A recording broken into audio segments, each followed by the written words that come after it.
Hey guys, today I'm going to do a review of The Alex Crow by Andrew Smith. Before I get started, I just want to say our 100th giveaway, we had a winner for it. It was Rihanna from Little Library 97. Thank you to everyone who entered the giveaway, really appreciate all your support. And well done to Rihanna, we hope you enjoy your books. And on to the review. This book I gave 4 out of 5 stars on Goodreads, which I will link to down below. I also did a short review on there, but I'm going to give you a full synopsis now. This book is about a boy called Ariel. He's 16 and he lived in the Middle East until his school was attacked by a rebel army and he had to be taken into a foster care by an American family. Ariel's new father works in a genetics department called the Alex Division, and Ariel talks about as a child he had all of these new animals like the Alex Crow, like on the front. His name is Alex and he is a genetic experiment which unextinct animals. They bring animals back from the dead that were originally extinct, but they've all got really like suicidal tendencies, and that was really quite creepy. This book does have really creepy undertones and it's really weird. Like on Goodreads I was looking at some of the reviews and it basically got either a 5-star review or a 1-star review, and the 1-star reviews were basically saying this book is too weird, it's too wacky, and they just didn't enjoy it. But I would recommend to give this book a try and go along with the weirdness, because even though it is super strange, it does kind of sort itself out towards the middle and the end of the book, and you understand why everything's so weird, and it has got something to do with the genetics.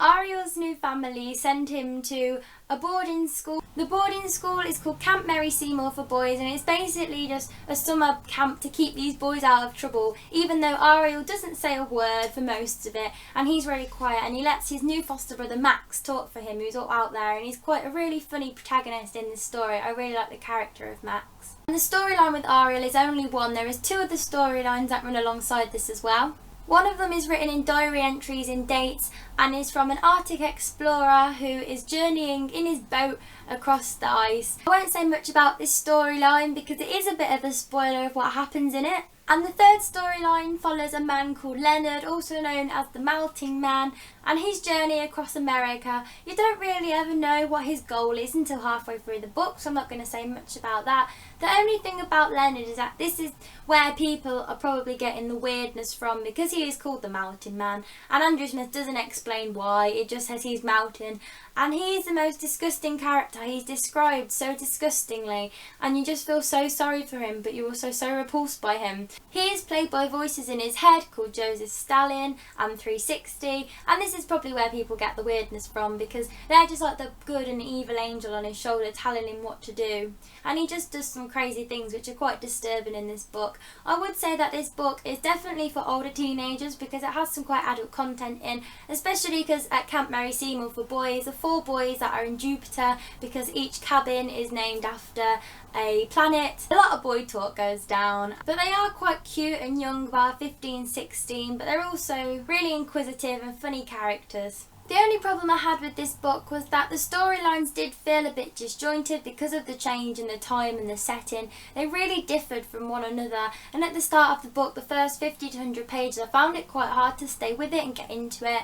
I did put this book down. I started reading it just before my exams in the summer, and I had to put it down because it took a lot of brain power to stay with it, but when I was actually really into this book, it was really good. I would say this book is sci-fi because of the genetic experiments going on in it, but it also has a lot of dark humour in it. This book is really creepy but also very funny. I really want to read more Andrew Smith now. I've read 100 Sideways Miles by him and I really enjoyed that. So I'm really looking forward to getting into Winger and also Grasshopper Jungle, because that sounds like the Alex Crow because it sounds really weird and wacky. On the back of this book it has a quote from Michael Grant, who wrote the Gone series, and I love him too, and I just like the idea of these 2 being friends and just meeting up for coffee or a beer probably and talking about really wacky ideas for these crazy stories that they've got going. I would really recommend this book. As I said, I gave it 4 out of 5 stars on Goodreads. It's quick paced, it's funny, it's dark, it's scary, it's pretty much everything all in one, and if you like sci-fi and like psychology thrillers, it's a really good book. So that's it for the review. If you've read this book or you would like to read this book, put a comment down below and I'd love to talk about it with you, and I'll see you in the next video. Bye!